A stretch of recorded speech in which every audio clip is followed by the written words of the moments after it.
तो ये बीटॉक के एक और नए एपिसोड में आपका बहुत बहुत स्वागत है। और इस एपिसोड में मैं आपको हमेशा की तरह ही आईएसएल और इंडियन फुटबॉल से जुड़े कुछ नया और इंपॉर्टेंट अपडेट बताने वाला हूं। तो आज पहला अपडेट आ रहा है एफसी गोवा की तरफ से। जैसे कि आपको ऑलरेडी पता है कि एफसी गोवा का Indian striker Manbir Singh ATK Mohan बगान में शिफ्ट हो चुका है और इसीलिए उनकी जगह एफसी गोवा एक परफेक्ट रिप्लेसमेंट ढूंढ रहा था। और कुछ दिन पहले भाई ईशान पंडिता ने ये बात क्लियर कर दिया था कि इंडिया में रहकर ही इस बार खेलने वाला है और बाहर नहीं जाएगा।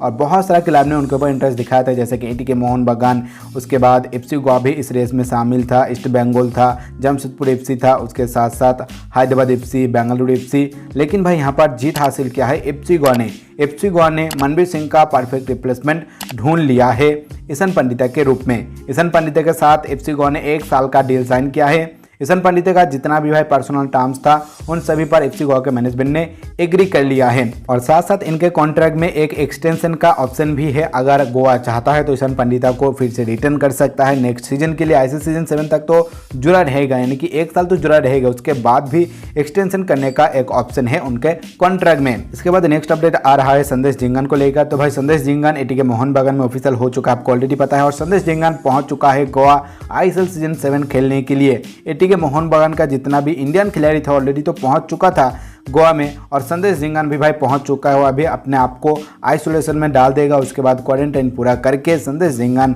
टीम के साथ एकदम प्रॉपर तरीके से प्रैक्टिस करने लग जाएगा। लेकिन अभी भाई अपने रूम में प्रैक्टिस और जो ट्रेनिंग होता है वो कर रहा है जितना हो सके। लेकिन जब क्वारंटाइन पूरा हो जाएगा गोवा में, उसके बाद पूरा टीम इकट्ठा होकर प्रैक्टिस करेगा। अपडेट यही था कि संदेश झिंगन पहुंच चुका है गोवा में। और इसके बाद चलिए नेक्स्ट हम बात कर लेते हैं सबसे ज़्यादा जो हरल हो रहा है इंडियन ट्रांसफर मार्केट में, उसके बारे में। Filipe Luis to North East United FC.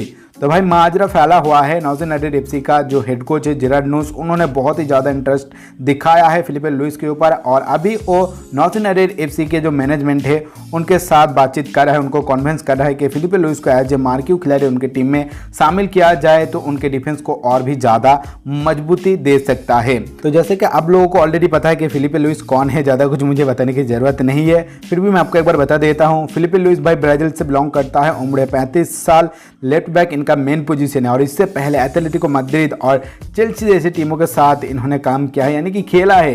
Atletico Madrid के साथ बहुत दिन से जुड़ा हुआ था, चेल्सी में भी खेला है और अभी फ्लामेंगो के साथ जुड़ा हुआ है। लेकिन उसके बाद क्या होगा हमें भी पता नहीं है, क्योंकि भाई हेड कोच जो है नॉर्थ यूनाइटेड एफसी का वो बहुत ही ज़्यादा इंटरेस्टेड है फिलिप लुइस को नॉर्थ यूनाइटेड एफसी में लाने के लिए, इंडिया में लाने के लिए।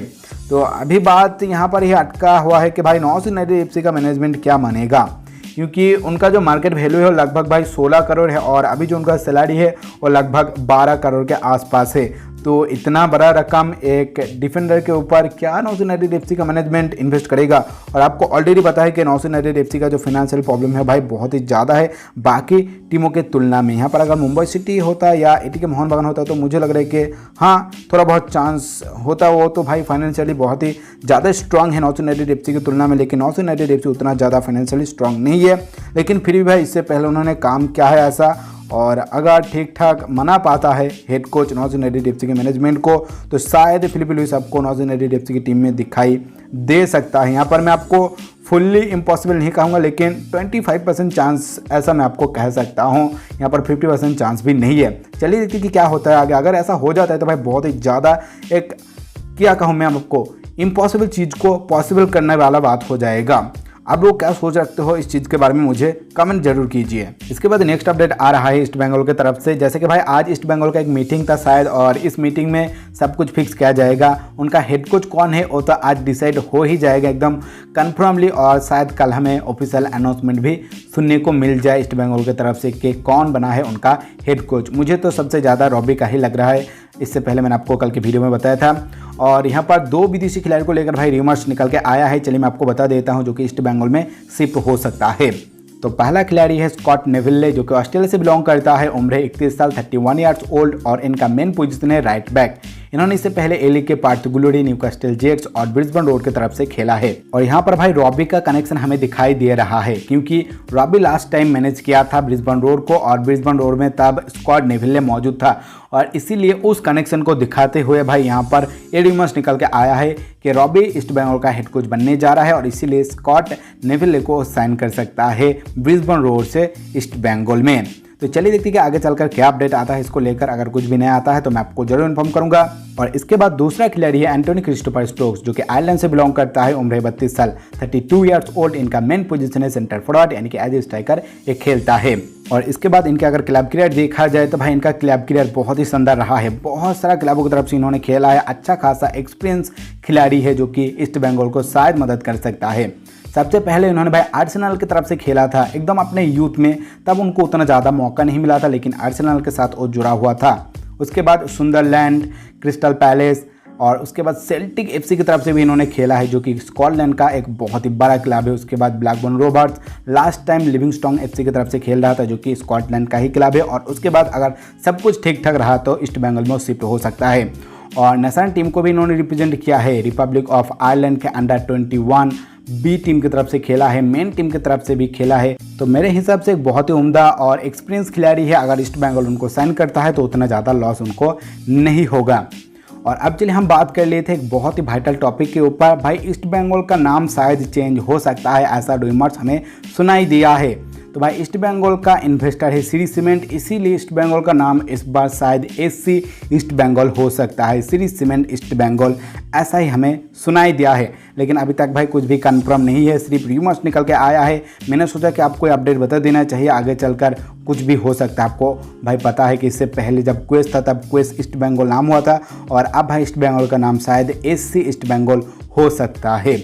आप लोगों का क्या राय है इस चीज़ के बारे में मुझे कमेंट जरूर कीजिए। और इसके बाद नेक्स्ट अपडेट आ रहा है चेन्नई एफसी की तरफ से। एक विदेशी खिलाड़ी को लेकर बहुत दिन बाद रूमर्स निकल के आया है, जो कि भाई थॉमस नेसिड, चेक रिपब्लिक से बिलोंग करता है। उम्र है 31 साल, 31 ईयर्स ओल्ड। और इनका मेन पोजीशन है सेंटर फॉरवर्ड, यानी कि एज स्ट्राइकर खेलता है। तो चेन्नई एफसी का न्यू स्ट्राइकर थॉमस नेसिड हो सकता है। बहुत ही ज़्यादा चांस यहाँ पर दिखाई दे रहा है कि थॉमस चेन्नई एफसी में शिफ्ट होगा।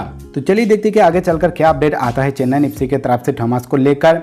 लेकिन मैं आपको यहाँ पर इनका एक बार क्लब करियर बता देता हूँ। तो भाई इन्होंने चेक का क्लब स्लाविया प्रागो की तरफ से खेला है। उसके बाद रशिया में जाकर भी इन्होंने खेला है, सीएसके मॉस्को की तरफ से खेला। उसके बाद तुर्की का क्लब बुर्सास्पोर की तरफ से खेला था, लास्ट टाइम ये खेला था। नीदरलैंड का क्लब एडीओ डेन हग की तरफ से। और उसके बाद अगर सब कुछ ठीक ठाक रहा तो चेन्नई एफसी में शिफ्ट हो सकता है, क्योंकि अभी वो भाई एक फ्री एजेंट है, एकदम बिल्कुल ही बैठा हुआ है। और अगर उनको कॉन्ट्रैक्ट मिलता है तो मुझे लग रहा है कि भाई वो ना नहीं करेगा, चेन्नई एफसी में शायद वो शिफ्ट हो सकता है। चलिए उसके लिए थोड़ा वेट करना पड़ेगा आपको। और इसके बाद चलिए एक और गुड न्यूज़ मैं आपको बता देता हूं, जो कि चेन्नई एफसी की तरफ से निकल के आ रहा है। तो भाई चेन्नई एफसी के राफेल क्रिवेलारो बहुत जल्दी इंडिया आ रहा है। उनका जो वीज़ा प्रॉब्लम चल रहा था वो ऑलमोस्ट क्लियर हो चुका है। बहुत जल्दी वो इंडिया के लिए रवाना हो जाएगा, ऐसा ही हमारे पास अपडेट आया है, जो कि एक अच्छा बात है। और धीरे धीरे तो इंडियन खिलाड़ी गोवा में इकट्ठा हो रहा है, और विदेशी खिलाड़ी भाई मुझे लग रहा है कि बहुत जल्दी आ जाएगा। लेकिन बाकी देशों की अगर बात किया जाए, खास करके भाई स्पेन का, तो वहाँ पर बहुत ही ज़्यादा वीज़ा को लेकर प्रॉब्लम चल रहा है। लेकिन कोशिश तो जारी है कि जल्द से जल्द सब कुछ ठीक ठाक हो जाए। और पेंडेमिक वाली सिचुएशन में भाई ऐसा तो होना ही था, तो थोड़ा वेट करना पड़ सकता है आपको विदेशी खिलाड़ियों के लिए, विदेशी कोचों के लिए। लगभग अक्टूबर का लास्ट वीक भी भाई जा सकता है, ऐसा हमारे पास अभी इन्फॉर्मेशन है। फिलहाल के लिए आज की इस वीडियो में इतना ही। आपको बहुत बहुत शुक्रिया टाइम निकाल के इस वीडियो को देखने के लिए। अगर आपको वीडियो अच्छा लगे तो लाइक जरूर कर दीजिए, अपने दोस्तों से इस वीडियो को ज़्यादा से ज़्यादा शेयर कर दीजिए, ताकि उनको भी इस तरह की इंपॉर्टेंट चीज़ों के बारे में पता चले। और आपने अभी तक चैनल को सब्सक्राइब नहीं किया है तो चैनल को सब्सक्राइब करने के बाद ऑल नोटिफिकेशन ऑन कर दीजिए, ताकि आपको फटाफट नोटिफिकेशन मिल जाए जब भी मैं वीडियो अपलोड करूँ।